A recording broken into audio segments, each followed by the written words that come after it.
আজকে আমরা class 9 science chapter 5 পড়ব, ঠিক আছে, যেটার নাম হচ্ছে the fundamental unit of life. তো প্রথম হচ্ছে, while examining a thin slice of cork, Robert Hooke saw that the cork resembled the structure of a honeycomb consisting of many little compartments.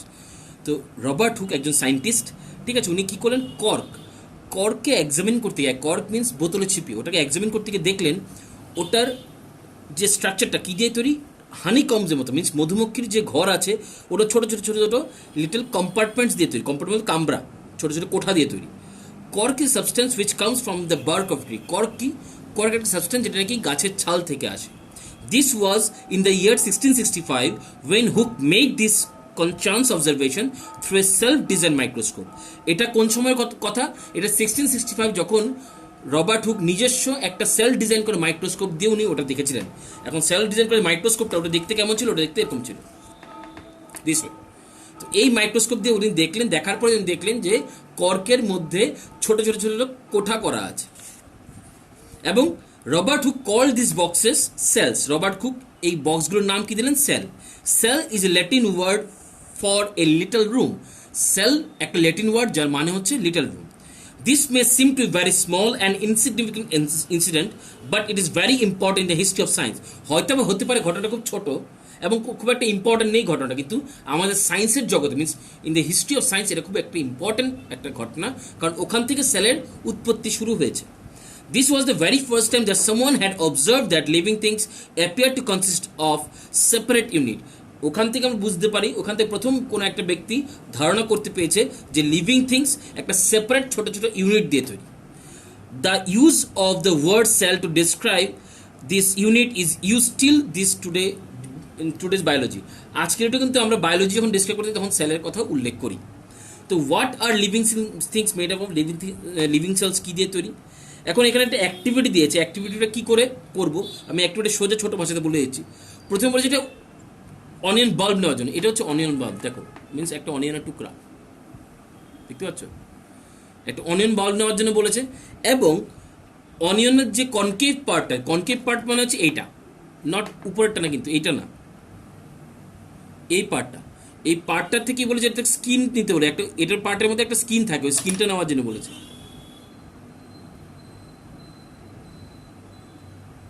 এই দেখো স্কিনটা,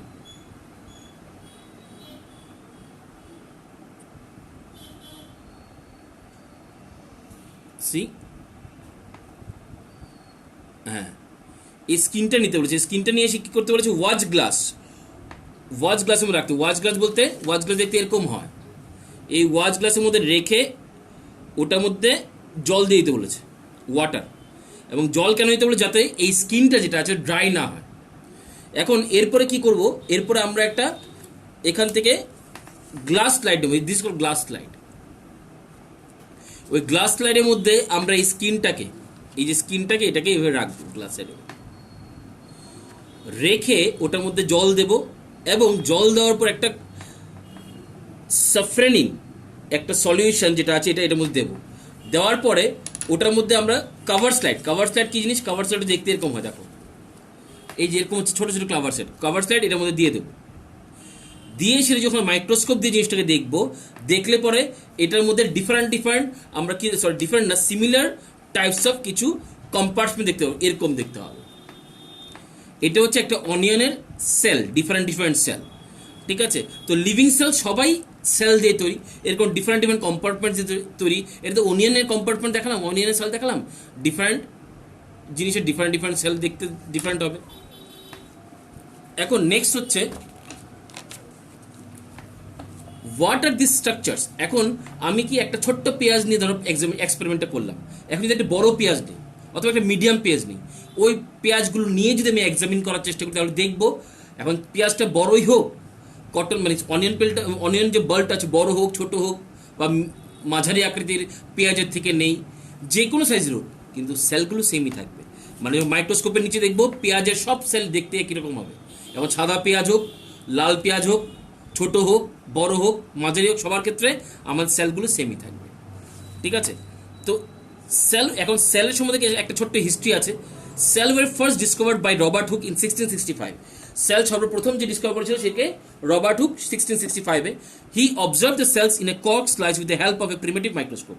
উনি একটা প্রিমিটিভ বলতে পুরাতন, আদি, উনার আবিষ্কার করা মাইক্রোস্কোপ দিয়ে উনি দেখেছিলেন যে সেল ওই কর্কটাকে।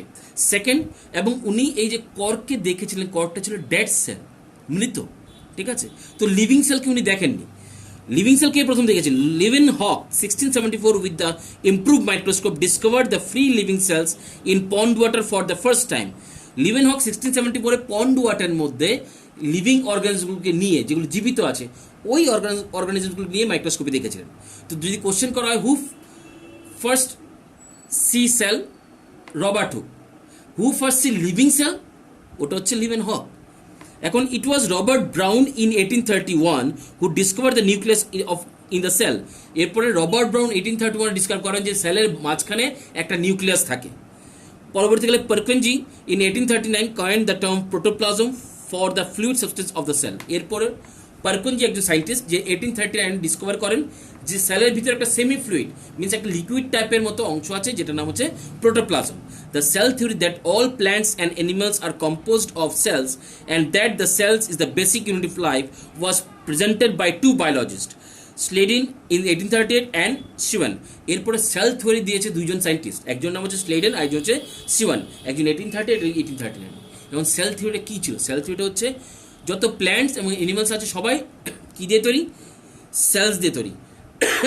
And cells is the basic unit of life. এবং সেলস হচ্ছে আমাদের যে কোনো লিভিং অর্গানসের বেসিক ইউনিট, মানে সেল দিয়েই সব তৈরি হবে। এখন সেটা বড় হোক ছোট হোক। The cell theory was further expanded by Virchow 1855। পরবর্তীকালে এই সেল থিওরিটাকে এক্সপ্যান্ডেড মিনস একটু এলাবোরেট করা হয়েছে, একটু বড় করে আরও ডেসক্রাইব করা হয়েছে। কে করেছেন? ভার্চু। কবে? 1855-এ। উনি বলেছেন কি, cells arises from pre existing cell. কখনোই সেল বারবার নতুন করে আসে না, প্রি এক্সিস্টিং। একটা সেল থেকে আরেকটা সেল তৈরি হতে থাকে, একটা সেল ভেঙে আরও দুইটা নতুন সেল হয়, দুইটা সেল ভেঙে আরও নতুন তিনটা সেল হয়। তো সেল কন্টিনিউয়াসলি কী হয়, একটার থেকে একটা করে সেল আসতে থাকে। দ্যাট মিনস এটাই হচ্ছে প্রি এক্সিস্টিং সেল থেকে সেলের তৈরি হয়। With the discovery of the electron microscope in 1940, it was possible to observe and understand the complex structure of the cell and its various organelles. 1940 যখন electron microscope আবিষ্কার হলো, তখন আমরা সেলের ভেতরে কি আছে, সেলের ভেতরে কি কি সেল অর্গানেলিজ আছে, সেল শুধু একটা পার্ট না, সেলের ভেতরে আরও অনেক ছোটো ছোটো অর্গানেলিজ আছে, ওটা আমরা জানলাম, দেখলাম। The invention of magnifying lenses led to the discovery of the microscopic world. যখন এখন মাইক্রোস্কোপ কিন্তু এভাবে আবিষ্কার হয়নি, যখন ম্যাগনিফাইং লেন্স আবিষ্কার হলো, ম্যাগনিফাইং লেন্স দিয়ে কিন্তু মাইক্রোস্কোপ তৈরি করা হয়েছে। তো ম্যাগনিফাইং লেন্স থেকে আমরা মাইক্রোস্কোপ তৈরি করেছি, এবং মাইক্রোস্কোপ তৈরি করার পর আমরা কী জানতে পেরেছি, যে একটা সিঙ্গেল একটা সেল দিয়ে কিন্তু একটা অর্গানিজম তৈরি হতে পারে, আবার অনেকগুলো সেল দিয়ে একটা অর্গানিজম তৈরি হতে পারে। সিঙ্গেল সেল দিয়ে যখন অর্গানিজম তৈরি হবে সেটাকে আমরা বলবো ইউনিসেলুলার অর্গানিজমস। এক্সাম্পল কি আছে? অ্যামোবিয়া, ক্লামাইডোমোনাস, প্যারামেশিয়াম, ব্যাকটেরিয়া। ইউনি মিনস সিঙ্গেল, যখন একটা সেল দিয়ে তৈরি হবে আমরা বলবো এটাকে ইউনিসেলুলার অর্গানিজম। আর যখন অনেকগুলো সেল দিয়ে তৈরি হবে সেটাগুলো মাল্টিসেলুলার অর্গানিজম। মাল্টি মানে হচ্ছে মেনি। এবং মাল্টিসেলুলার অর্গানিজমের কী কী আছে? ফাঙ্গি আছে, প্ল্যান্ট আছে, অ্যানিমালস আছে। Every multicellular organisms has come from a single cell. এখন সব মাল্টিসেলুলার অর্গানিজম কী করে তৈরি হয়েছে? সিঙ্গেল সেল, একটা সেল করতে করতেই কিন্তু মাল্টি সেল হয়েছে। Cell divide to produce cells from their own kind. All cells thus come from pre-existing cells. আর সেল ডিভাইড হয়, সেল ভাঙে কেন? নতুন সেল তৈরি করার জন্য।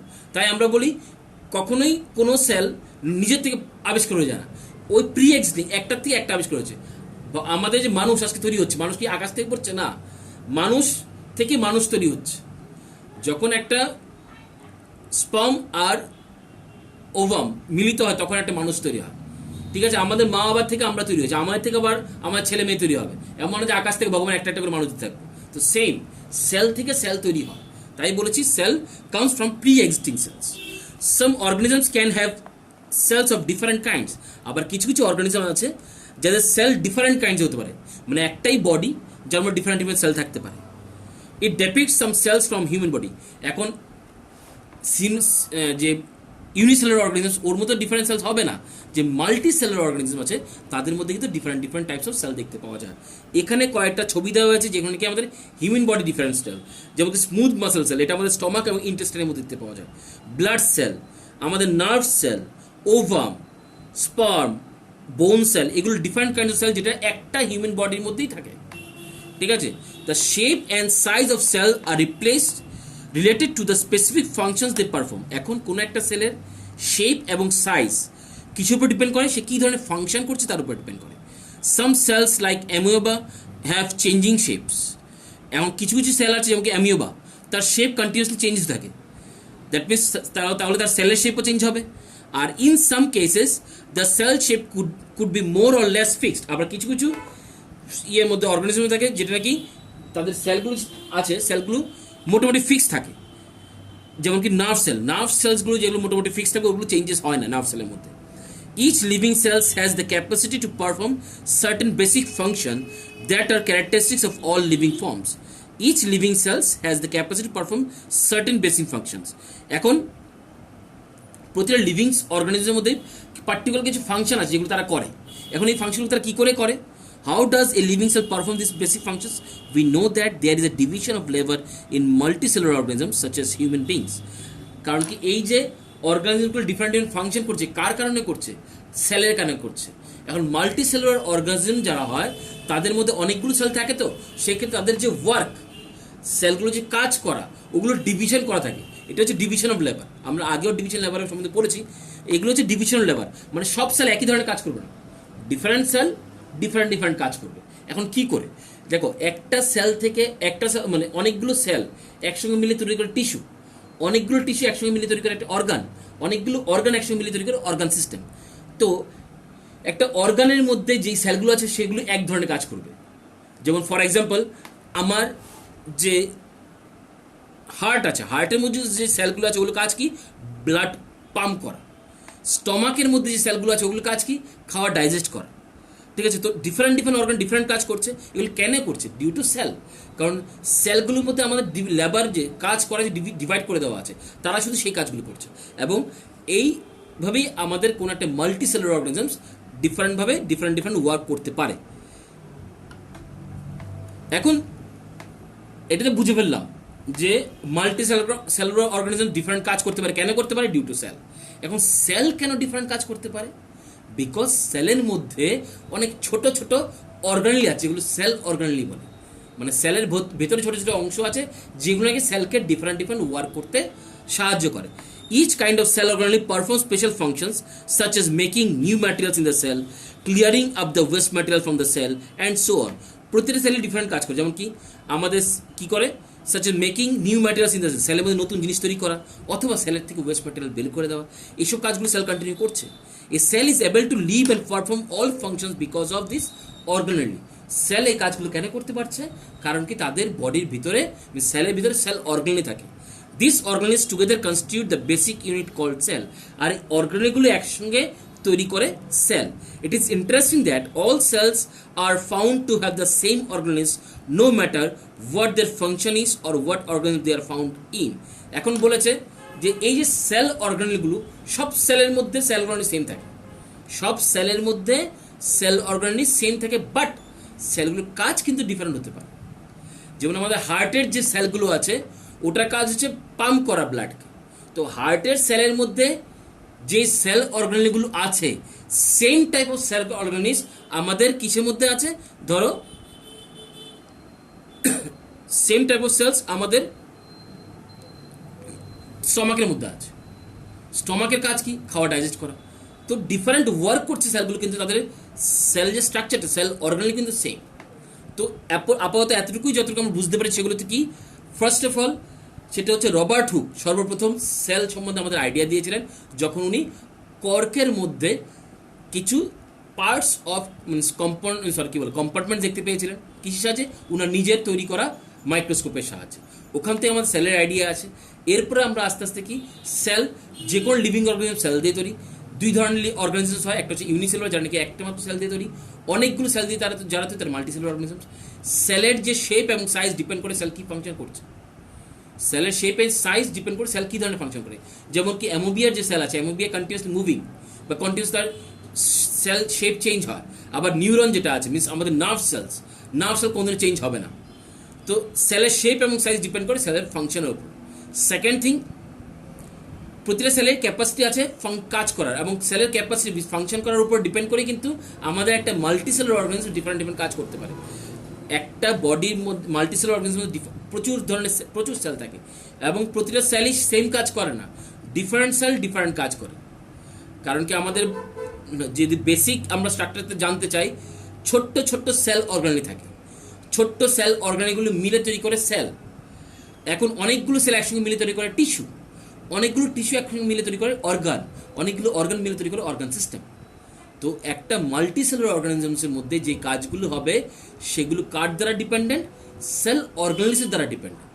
এখন সেল অর্গানিজ হয়তো বা সেলের কাজ ডিফারেন্ট হতে পারে, বাট সেলের মধ্যে সেল অর্গানিজগুলো আছে ওগুলো সবসময় সেম থাকবে। এটা ছিল আমাদের ফার্স্ট পার্ট। সেকেন্ড পার্ট নিয়ে আমরা নেক্সট ভিডিওতে আলোচনা করব।